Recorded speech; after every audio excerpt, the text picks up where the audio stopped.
एक और आयत मुबारका अल्लाह ने इरशाद फरमाया अपने पाक कलाम में, अल्लज़ीना युनफ़िक़ूना अम्वालहुम फ़ी सबीलिल्लाह, जो माल खर्च करते हैं अल्लाह की राह में, फ़ी सबीलिल्लाह, रियाकारी नहीं, दुनिया की राह में नहीं, दोस्तों की रज़ामंदी नहीं, अल्लाह की रज़ामंदी, रिश्तेदारों की रज़ामंदी नहीं, अल्लाह की रज़ामंदी, दुनिया की तारीफ़ नहीं, अल्लाह की तरफ से कबूलियत, अल्लाह की राह में ख़र्च करने वाले।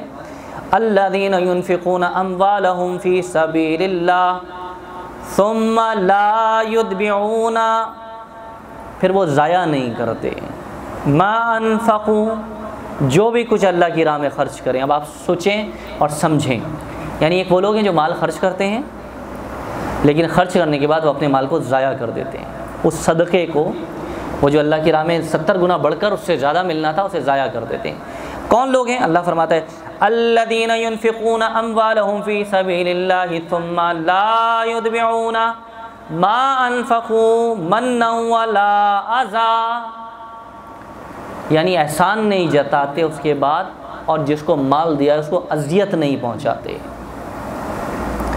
यानी दो बातें ऐसी हैं जो आपके सदक़े को ज़ाया कर देंगी।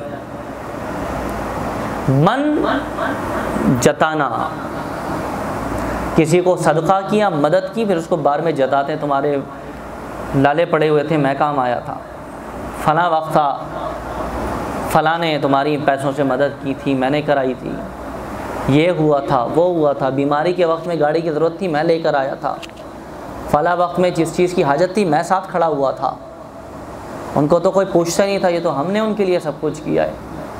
ये क्या है? जताना।